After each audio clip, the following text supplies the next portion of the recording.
Hello, everyone, and welcome to our Spiritist Psychologist study group on human beings in conflict, challenge for the conscious being, where we explore our unconscious to help enhance our mental health, our spirituality, and our wholeness based on the teachings of Joanna de Angelis. I'm Fabrício Assunção from the Spiritual Site of Worms. Here with us tonight is our Dr. Anahy Fonseca, who will be leading our study group tonight. This evening, Anahy will give us a PowerPoint presentation with the main ideas brought by Joanna de Angelis and other authors. We will have time for your questions and a time for us to share first-hand experience related to our study. Now, a few words of introduction about Anahy. Dr. Anahy Fonseca is a psychiatrist and Jungian analyst. For some 30 years, she has been working in psychotherapy, diagnosis, and research on the relationship between spirituality and mental health. She is a member of the Spiritist Medical Association of Brazil, where she teaches Spiritist psychology by Joanna de Angelis. I now hand it over to Anahy for her talk about health and consciousness. Over to you, Anahy. Thank you, Fabrício. Hello, everyone. It's a pleasure to be here with you again. I'll just share my PowerPoint presentation, and you have to enable me. Is that okay? Yeah, yeah, it's able now.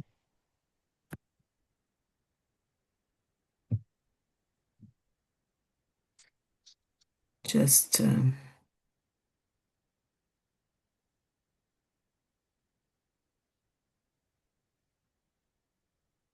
is that okay, Fabrício? Yes, it is full screen. Okay. So, as Fabrício said, our meetings are about human beings in conflict. Sorry. And Challenge for the Conscious Being, a journey of self-discovery inspired by the spirit, Joanna de Angelis, psychographed by Divaldo Franco.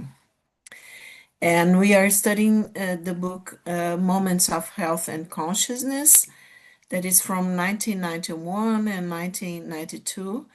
And we are going to be talking tonight about health and consciousness. So I brought to you is not in our in the text that we share. We have shared with you all in the WhatsApp group, but I thought it was interesting this foreword to health and consciousness, where, as I told you previously, this book is divided in two. And this is I brought to you because one part is conflict and consciousness and everything about consciousness, and the other part is about health and consciousness. So this foreword is about health and consciousness, okay? And in this foreword, Joanna says that the pursuit of holistic health is a deeply coveted goal to the human being. Achieving bodily, emotional, and mental harmony in an overall framework of well being is a great challenge to the human mind, which for millennia has sought the most varied and complex experiences, resulting in remarkable and invaluable accomplishments. So Joanna goes on saying that this specific endeavor, in conjunction with other branches of science supported by technology, and here she was talking in early 90s, okay? So like more than 30 years ago, and see how updated it is, how updated her texts are. So this specific endeavor, in conjunction with other branches of science, supported by technology, particularly in relation to the environment and nutritional factors, has enabled humanity to reach the highest recorded levels of longevity in history. humankind has succeeded in eliminating diseases from Earth that in the past decimated entire populations and posed a constant threat for humanity and the threat of extinction. And she says the precision of diagnostics and the use of sophisticated equipment have made it possible to detect severe illness even before their catastrophic manifestation or in their early stages. These advances, alongside cutting edge therapies, have prolonged physical existence, reduced suffering, and preserved organs, even those already compromised. And here, when we debate later after the PowerPoint presentation, we can think together what the purpose of this development of technology and science and medical science in terms of living longer lives to consciousness. What would be the purpose to consciousness? We have talked a little bit about that, but I think it's very interesting to go in, deeper, because usually we are so worried about our day by day life that the blessings of living longer we kind of forget. And why is that so important for the development of our consciousness? Okay, so back to Joanna. She says, certainly new illnesses continue to emerge and affect human populations. However, they are being studied and combated relentlessly. Instinctively, she says, the human being seeks to avoid suffering or to be freed from it, employing all conceivable resources in this process. The fear of decay, pain, and death is innate in all, governed by the instinct to preserve life. This, in turn, is a blessing as it prevents acts of extreme desperation, such as suicide, which represent a grave adversary to the evolutionary journey of the spirit. Due to human moral frailty, factors of disorder and disruption persist in the field of health, fostering the development of destructive illnesses. So we find cure and we find relief from many illnesses and symptoms and sufferings of the body. But as Joanna says, due to human moral frailty, factors of disorder and disruption persist in the field of health, fostering the development of destructive illnesses. So we go on creating, let's say, or developing new illnesses, okay? And why is that? Let's go ahead.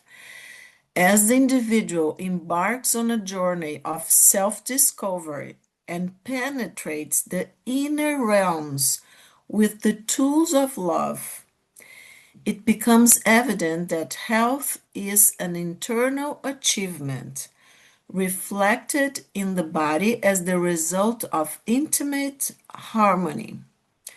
Fortunately, medical science continues to expand its conceptual understanding of health and disease, drawing upon other disciplines that effectively contribute to human well-being. Contemporary findings in psychosomatics have demonstrated that pathological events in the psychic and emotional domains often migrate to the physical sphere, paving the way for the manifestation of illnesses of diverse origins. So pay attention that Joanna is saying is connecting psychosomatics, okay? And saying that it demonstrated, these findings have demonstrated that pathological events in the psychic and emotional domains. We are going to be talking about that in September in Jonas Congress, right, Fabricio? So often migrate to the physical sphere, paving the way for the manifestation of illnesses of diverse origins. When the energetic balance sustaining the cells is disrupted, I think this is so interesting because she's connecting spiritist knowledge and psychology here at this very sentence very clearly with what we know about the mind and body. So let's see a little closer. When the energetic balance sustaining the cells is disrupted, immunological factors bombarded by destructive mental discharges are altered, facilitating the onset and progression of harmful agents that cause the organism's degeneration. I think this is very important because she's talking about energetic balance that sustain the cells. Okay, and I can tell you as an MD that medicine, there's lots of, we have talked a little bit of that previously. There are a lot of mechanisms about, the intelligence of organelles on the cells, each tiny part of the cells, the DNA, the proteins, that they work in a, remember that we have talked previously that from one cell we have this or this since the beginning of life in mother's womb, since the egg and the sperm get together and there is an embryo, right? But for all of this to happen, we have one cell that multiplies itself in generating trillions of cells in our bodies. Our body is constituted by trillions of cells that are very, very specialized, and they have a lot of specialization, right? Cells from liver, from different, from the brain, from the heart, from different parts of our bodies, that they know how to work in an intelligence, let's say, and they work precisely so that our body can, all the organs, all the systems work precisely without us consciously telling the body, right? You guys are not telling the body now. I have eaten, for instance, here in the south of Brazil, we eat a lot of barbecues at Sundays, right? So I have eaten barbecue. So, and I tell my liver and my digestive system, okay, guys, cells work together in perfect harmony so I can have a great digestion and I don't get sick with all this stuff that I have eaten. No, we are not telling our body this because consciousness is doing other thing. Our ego consciousness is relating to people of the family, is washing dishes, is doing this and that, right? So it's not telling the cells in our body to act in this or that way.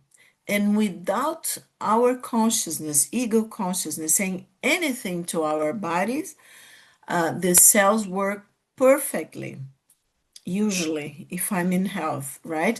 And they know what to do. From that single cell, we have many cells, because it's going to multiply itself in very specialized cells that have knowledge, that know how to work and create three-dimensional organs, and all the organs know how to work together. That's so beautiful. It's a blessing that we can have this body, right?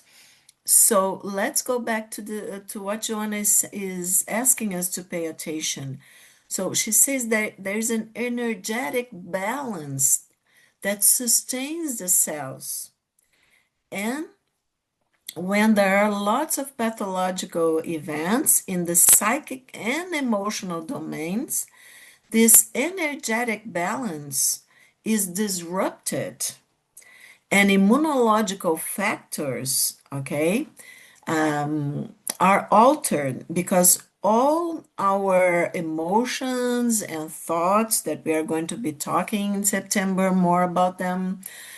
So they are bombarding the and like with destructive mental discharge ourselves. So immunological factors are going to be altered, facilitating onset and progression of harmful agents that cause the organism's degeneration. So in a small sentence, Joanna is putting together physiology, our psychic and emotional energy, our spiritual responsibility and energy, and the way that spirit influences matter in a very deep way, and the progression. So how we create this unbalance within ourselves, that is the beginning of processes, right? That cause the generation in our organs. I think this is great sentence. So I brought to you this great book that is called, as I told you in our previous meeting, The Healing Power of Illnesses. And I bought this book in Portuguese, so I found there's in Amazon, and probably you can, because I think it's already out of print, but if people want to take a look, and at some point I'm going to be referring to it again. But I brought to you a foreword of the book so that we can see how these are German authors, and it's also around the same. It's the like the 90s, okay, that they wrote this book, and the book says that it's understanding what your symptoms are telling you. And I think it's fits greatly with what Joanna is talking to us tonight. Okay, so let's see a little bit about that, and other times I will bring other parts of the book for you. So the author says this is an uncomfortable book in that it deprives people of illness as an alibi for their unresolved problems. We propose to show that the patient is not the innocent victim of some quirk of nature, but actually is the author of his or her own sickness. Thus, we shall not be addressing ourselves to environmental pollution, the ills of civilization, unhealthy living, or similar familiar scapegoats. Instead, we propose to bring the metaphysical aspect of illness to the fore. From the viewpoint, from this view, symptoms are seen to psychological conflicts, able through their symbolism to reveal the patient's current problems. Remember, we have talked previously a lot about symbolism. We can talk a little bit in our discussion later if people have any doubts. But I think this is it's a very nice way of putting talking about symptoms. And as Jung also said, that symptoms are the path to healing, according to Jung. Okay. So the author says that from this viewpoint, symptoms are seen to be bodily expressions of psychological conflicts, able through their symbolism to reveal the patient's current problems. They say that we are living at a time, and this is like 30 years ago, and it's again very up to date. So we are living at a time when modern medicine constantly presents the marveling layman with the fresh evidence of its almost miraculous skills and powers. At the same time, though, those who have a basic mistrust of modern medicine and its near omnipotence are raising their voices ever more loudly. This uneasiness about medical practice is an experience common to large numbers of people, including many younger doctors. I can tell you because I have given classes to younger doctors, and they really question a lot of the medical field nowadays. Some see salvation in the socialization of medicine, others in replacing chemotherapy with natural and plant-based remedies, while some see research into earthly radiations as the key to solving all the problems. Others swear by homeopathy. Acupuncturists and reflexologists do their best to turn our medical gaze from mere morphological phenomena towards more energy-oriented view of the overall body process. What Joanna was kind of asking us to and helping us to turn our medical gaze, right, from mere morphological phenomena towards more energy oriented view of the overall body process. Perhaps the best way of summing up all the alternative methods and initiatives is to speak of a holistic form of medicine, thus bearing witness to the endeavor not only to remain open to all various approaches, but above all, not to lose sight of the whole person as a psychosomatic unit, which means body and soul that form a unit, right? Academic medicine has lost sight of it, the whole person as a psychosomatic unit.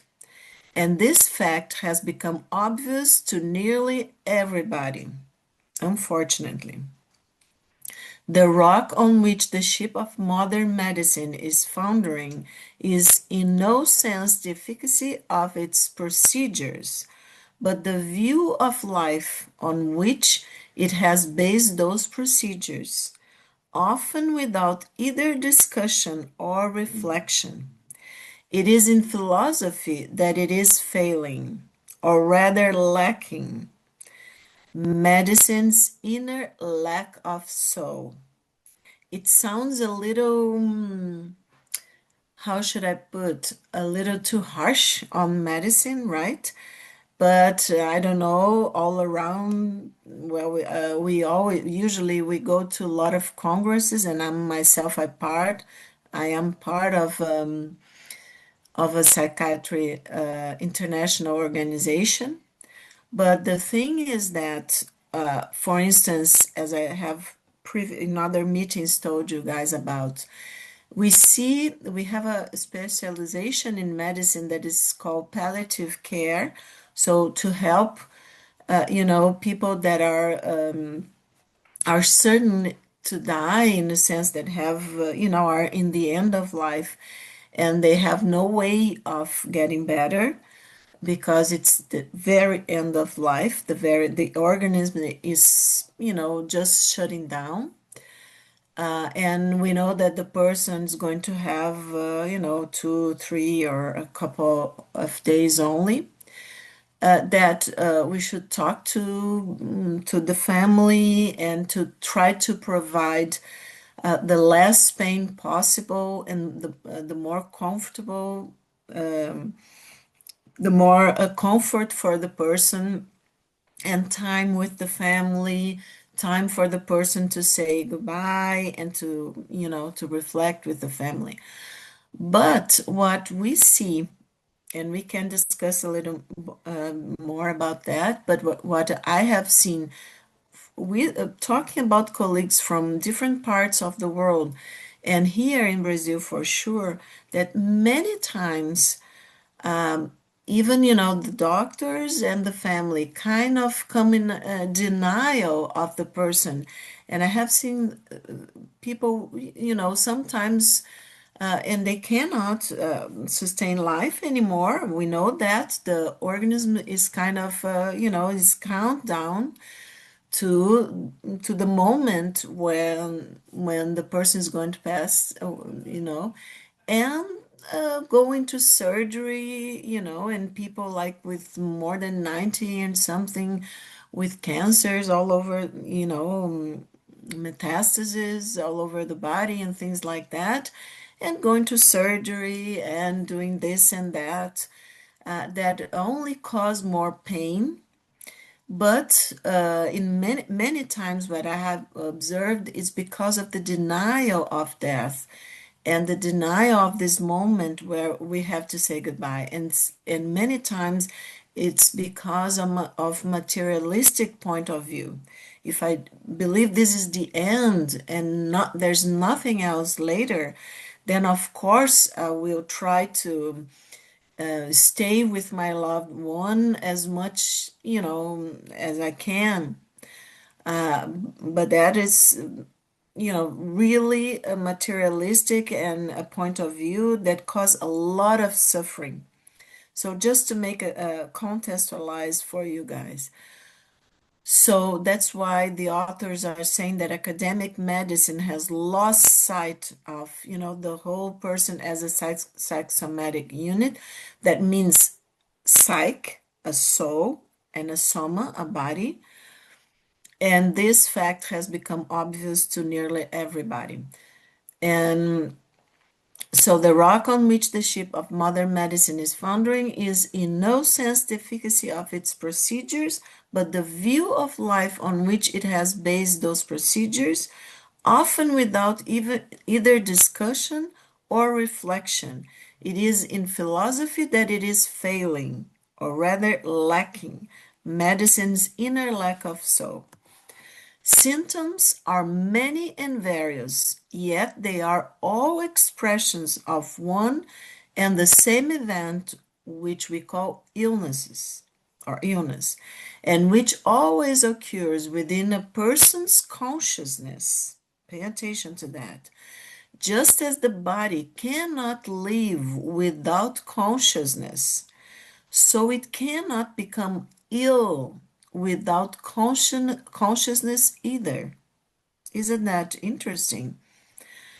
Given the conceptual distinction between illness, consciousness level, and symptom, body level, the focus of consideration of illness will necessarily shift away from the familiar analysis of what is going on in the body to something which has hitherto been far from familiar, namely a truth-going look at the psychological level.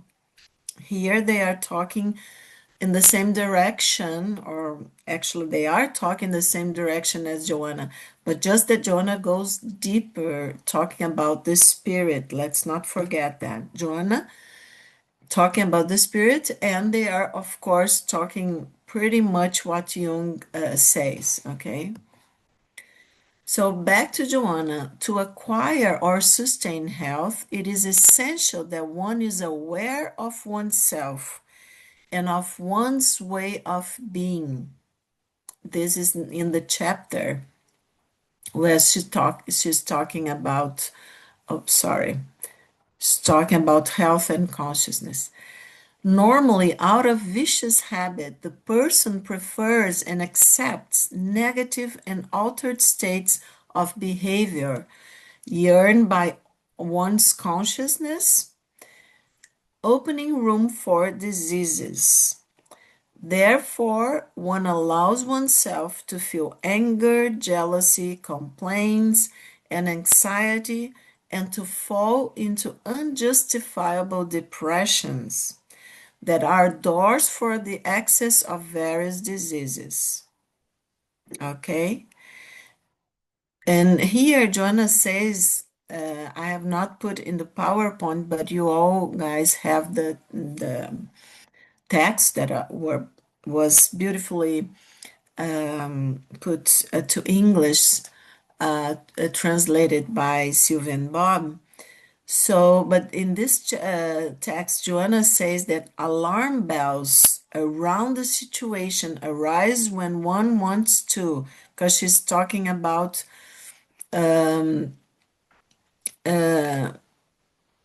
these vicious habits, right, that we develop and cause negative and altered states of behavior. And then they open room for diseases, right? Because they, of course, they're going to cause us to feel anger, jealousy, complaints, all these pains of the soul, right? And anxiety. And then leading us to depression, things like depressions and other psychic diagnoses, and psychiatry diagnoses. So Joanna says that they are doors for the access of various disease. So she says that alarm bells around this kind of situation arise when one wants, and she gives some examples. We can talk later about them. But for instance, if we want to apologize for an inappropriate reaction, but we fail to do so. She gives some examples in this text. Feeling unable, for instance, to complete a task which was interrupted by anger, right? And for other examples, to talk about an unpleasant subject and be overcome by an awkward silence, to begin a conversation and feel unable or disinterested. Okay, to remain awake and powerless to free oneself from a disturbing idea. So she's giving us example of habits and negative behaviors that we are kind of vicious. They create vicious habits, right? And if we don't pay attention, and if we don't bring to awareness, to consciousness, then of course we are going to be caught by all these emotions that are negative, and then they lead us to depressions, anxieties, and things like that. So Joanna says that always justifying disturbing thoughts and pernicious actions, one refuses to renew one's mental landscape with the consequent change of attitudes, which will predispose one's more imbalance. She's talking here when we are in this path of developing illnesses, okay? The acceptance of these circumstances show preference of unhappiness over harmony. And we could argue with Joanna or ask her, yes, but if I'm powerless, if I cannot control myself, let's note that, okay, Fabrizio and everybody, to talk about this later, because many people say, oh, okay, so Joanna, you could ask, Joanna is asking us to be self-conscious, of course, but what if I'm powerless to understand what's going on within myself? And so to be able to make this choice between and leaving unhappy states and preferring harmony and and happier states. How can I choose that? Let's talk about that later, uh, deeper. But see, Joanna is telling us by cultivating these states, this of unhappiness and with difficult emotions, consciousness is blocked and becomes numb, returning to a lower stage, in this case, to the sensation that still predominates in the evolutionary process.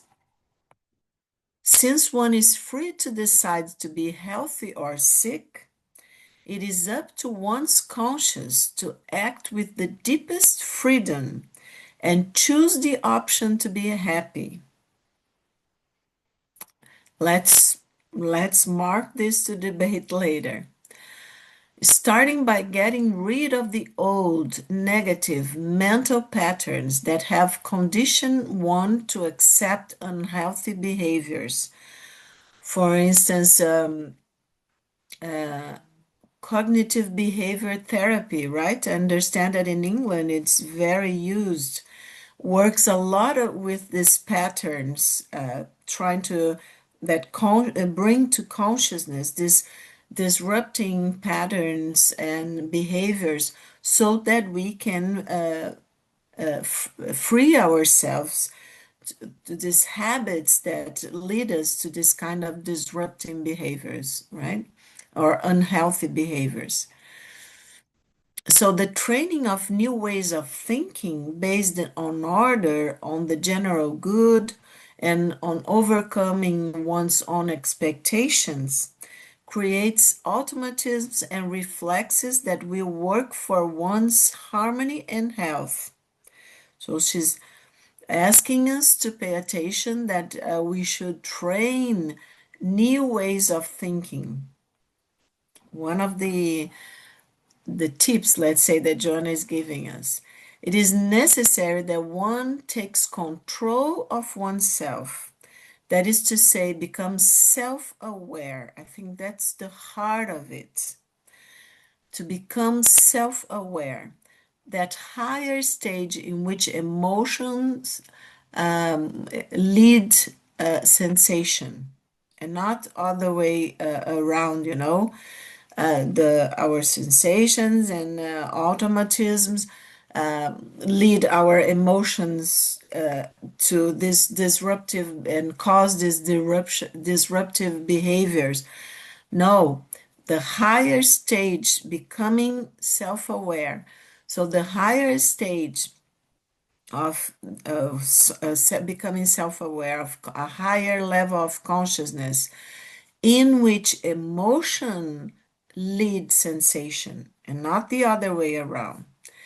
Endless messages are directed from the mind to the body, producing habits that will take root and replace those that are responsible for disharmony and disease. It may seem difficult to move from an exhausting situation to a pleasant one. And it really is, she's saying. She sympathizes with our difficulties. However, all learning requires repeating the experience until it is definitively fixed. In the same way, the acquisition of values and standards of happiness goes beyond simple wishing, wandering along the paths of accomplishing it. And in the end of this chapter, Joanna says, not measuring efforts to acquire health through the awareness of one's duty to oneself is the challenge to be faced and overcome through small pieces of sacrifice, perseverance, and work. In the question number 912 of the Spirit's book, Allan Kardec asked the spirits, What is the most efficient means of combating the predominance of the corporeal nature? And the mentors answer, the practice of abnegation. That would be practicing self denial. Everything that Joanna was saying, self denial, abnegation towards ourselves. So having this self awareness of difficult sensations within ourselves, difficult perceptions of our inner world, and we can talk about that in a short time now that we are in the end of the PowerPoint of our shadows, what you call, right? And so that we can change our habits, our automatisms, and really choose healthier behaviors, healthier ways to deal with our inner world, and of course with our, consequently, our outer world. So Joanna says, throughout the gospel, Jesus extols the moral and emotional harmony of the individual in relation to life as an essential condition for salvation, namely the state of holistic health that we have been talking about.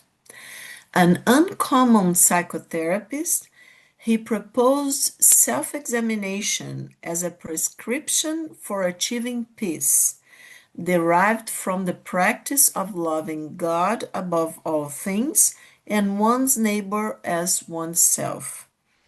God, in a sense of course, we have been talking about that, about, this brother consciousness, that this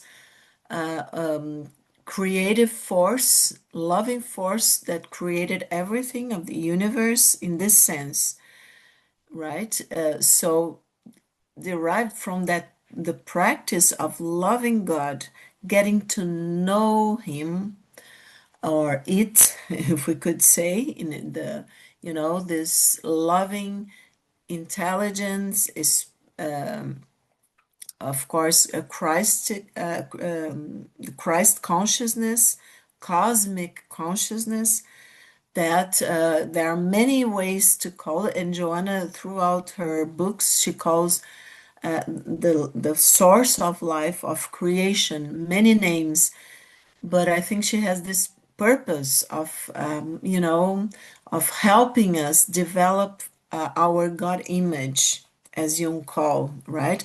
Our perception, understanding, and of course, knowledge, and of course, love, because all of this is included in loving God, getting to know it or Him or whatever, above all things, and of course one's neighbor as oneself, because we are all, in this sense of the transpersonal dimension of the psyche, we are all one. Okay, a synthesis of unparalleled wisdom.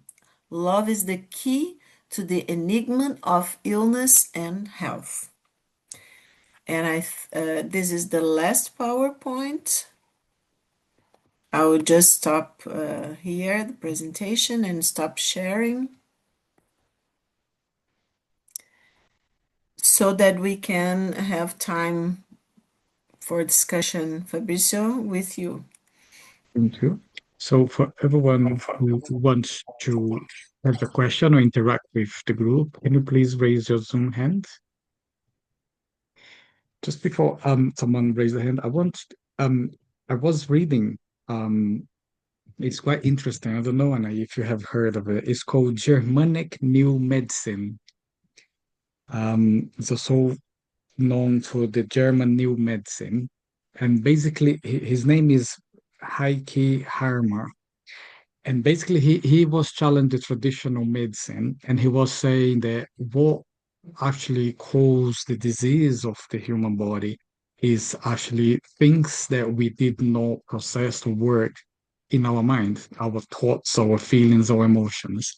And it was very interesting because he said, for instance, he gave an example. Someone is having an earache and it's very infectious, it's very um, painful. Yes, he understands that the infection could have been because I went for a swim on the sea and then I caught an infection in there. But he also truly believed that my earache is could be also to do with words that I've been hearing from people that is very negative, and I'm hearing negative things that is my body's not accepting it, and because of that, he believes that the body then starts creating a disease or illness to actually reject that. And it's very interesting because when you're talking about Joanna and her thoughts about health and consciousness, it's very much in link with what he will say, you know. He will say a lot about feelings and emotions. And another thing that Joanna also say, which is the theme of our Congress, that everything is starts in our thoughts. And then from that, the symptoms of our illness in our body is just the consequences of it, not the cause. She say the cause is actually in our thoughts. And I think that is something for us to remember. Yeah, that's great, Fabrizio, and it's a great example because we are talking about, and the authors that I brought to you, German authors, and Joanna and Jung, they are all calling us to understand symptoms in a deeper way, as you are saying, right? And when I listened to you, I remembered. Wow, I think this is more than 30 years, people. It was in the beginning of my medical practice as a psychiatrist. And I was living in another city in Brazil, in another state at that point. And I was started studying. I was very Freudian at that point, okay? I wasn't I hadn't studied Jung and all this. I was more than 30 years, yeah. I was beginning reading spiritist knowledge and all of that. And tinnitus, I think we call this the sound in the ear, that it's always there. It is like a symptom. It can have different causes, right? But I was listening to you, Fabrizio, and then I remember a patient. I was, I think, around 50-year-old man that was from Spanish origin, and he had, he was kind of, he was not bipolar in a sense of a psychiatric disease diagnostic, but he was like a very his moods would change. He would get angry very quickly. For instance, driving a car, and things like that. If he was upset with someone, and had a little time to get to work, then he would get angry very quickly. And he had this tinnitus in his ear the whole time. So much so that when he went to sleep, he would have to put some, sound. Many people do that, or some music, so that he wouldn't pay attention to the tinnitus, and so he could fall asleep. It's a kind of resource, but he had taken a lot of medicine or different approaches in regular medicine. And it was very intuitive, but I told him, okay, but if you have you tried to hear your tinnitus, as you were saying? Because that was instinctive, because as a Freudian, I would never say that.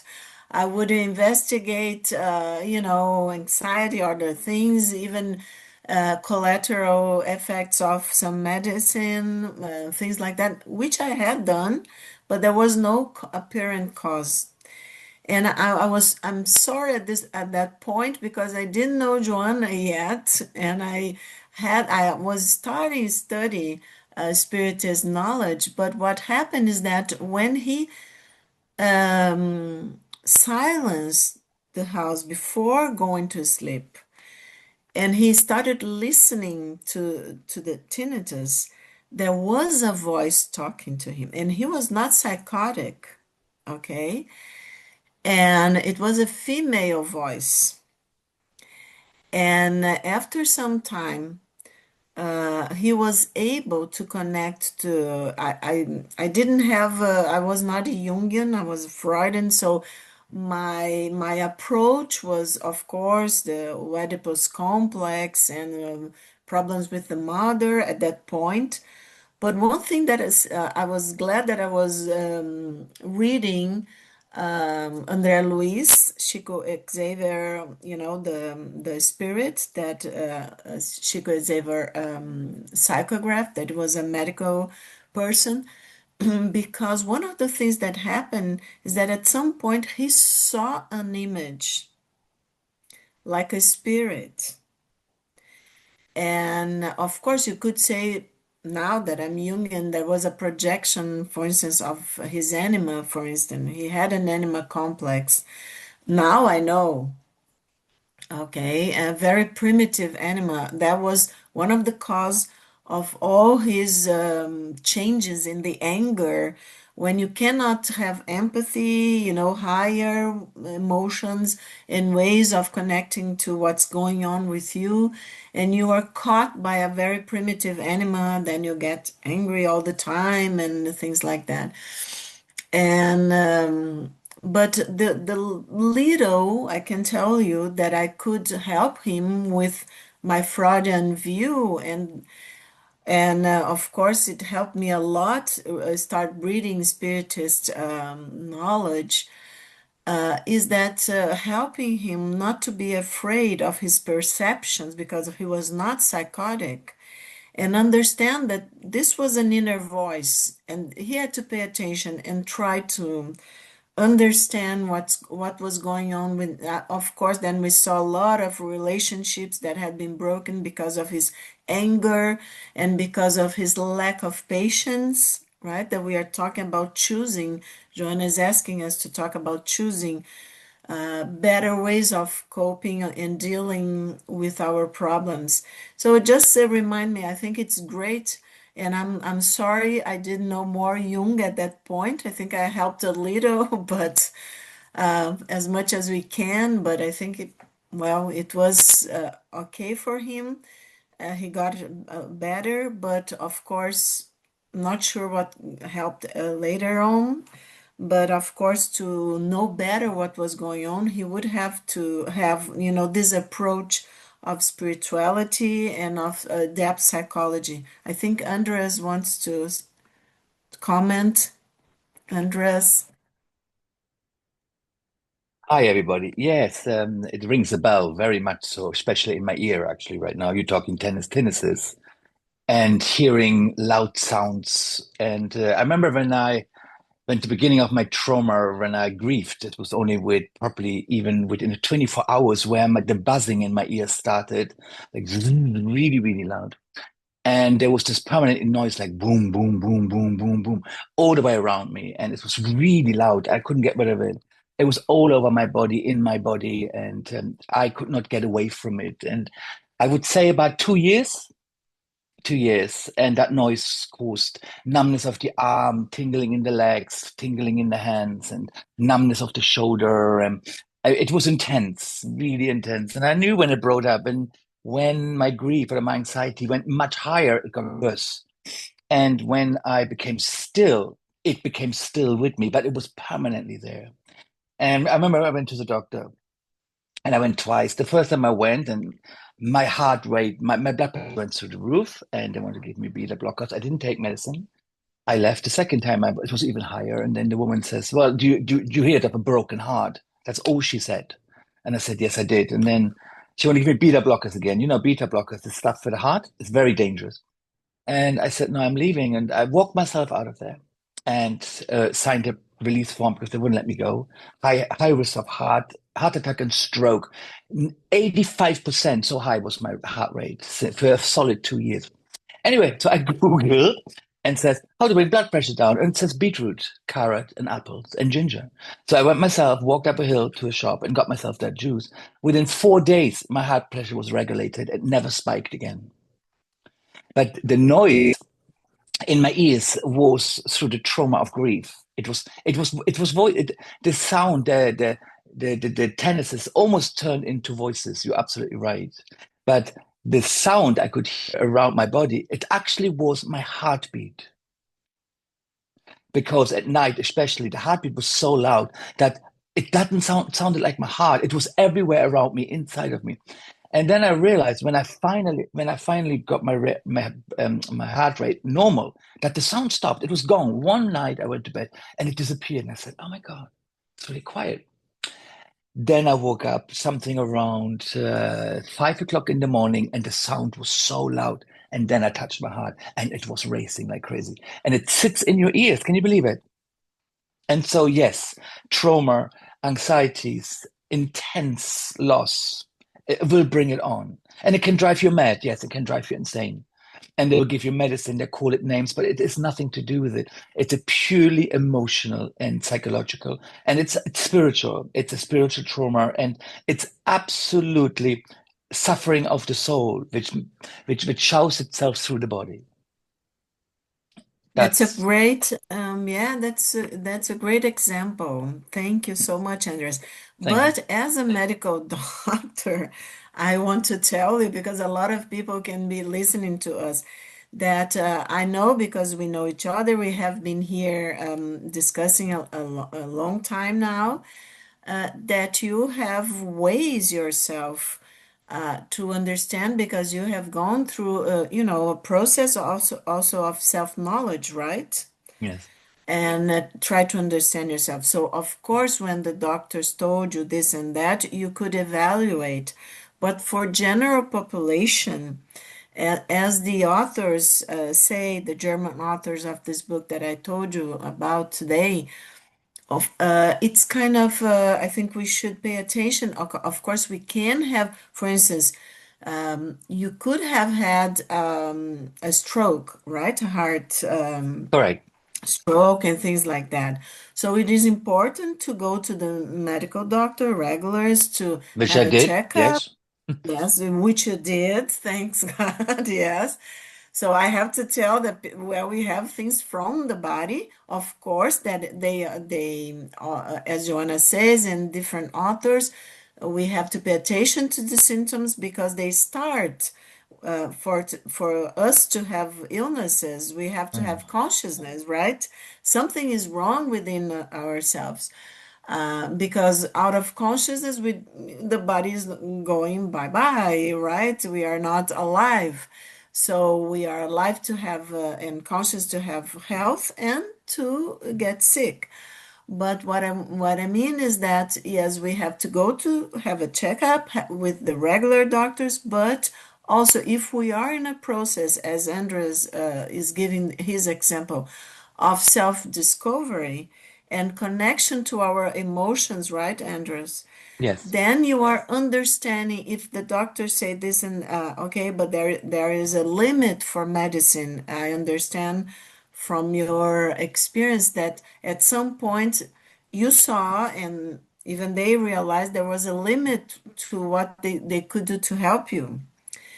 And then you, of course, you start paying attention to your symptoms and trying to understand in a deeper way, right? And you knew you were mourning, wasn't that the way it Yes, went? but what they were doing is trying to put me on Prozac, serious antidepressants, and give me beta blockers for the heart, and give me some. There were some pills or something for tinnitus, and I knew it was all because I didn't had it before. It started that moment he took his last breath. So on the end of the day, I knew, and I would have loved to have a different different relationship with the doctor. If he would have just even if he would have just allowed me to speak, but he didn't at any time. Yeah, He just tried to describe and sent me off. Maybe just a conversation would have helped.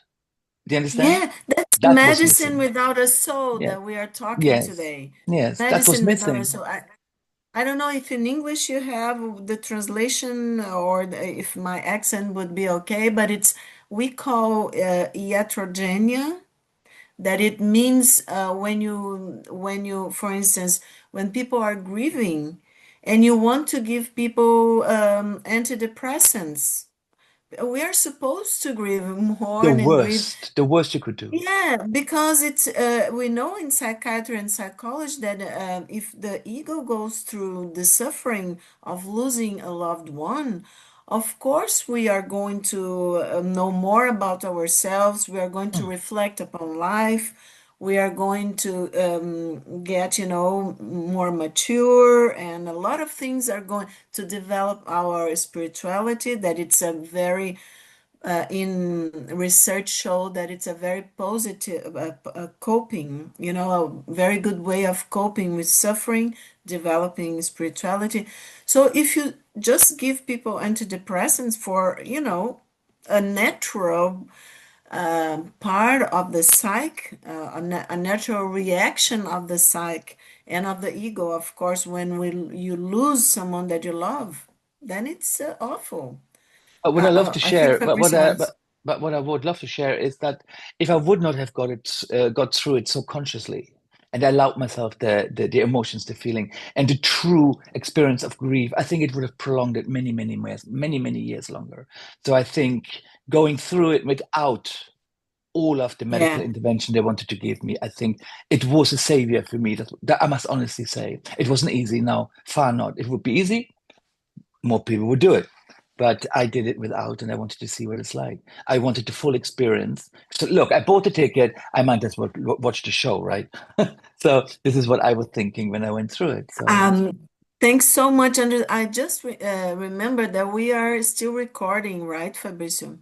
Yes, we are. We can cut that or we can stop recording. I don't know what you guys prefer.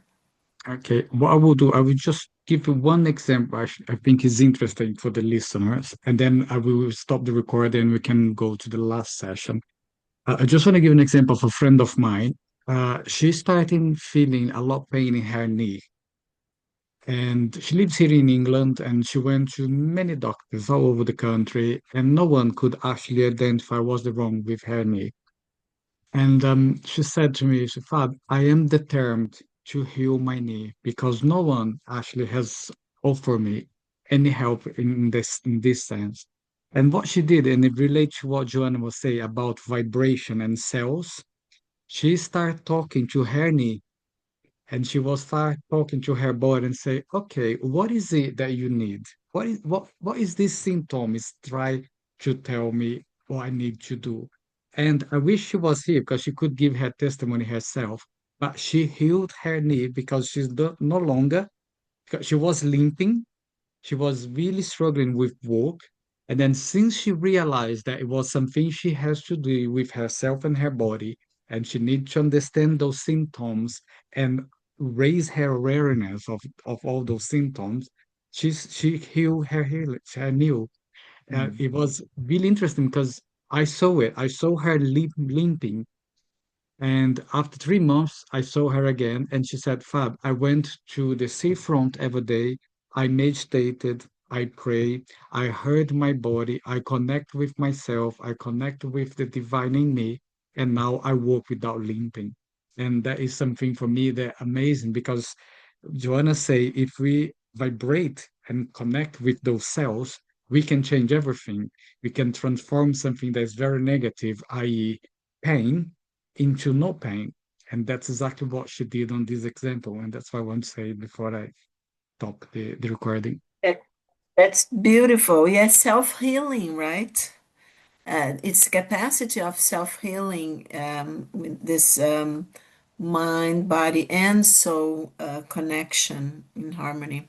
Wow, great. Okay, so I will say good night to our listeners. Thanks for being with us. I see you on the 20th of July, and I hope to see you soon. Bye for now.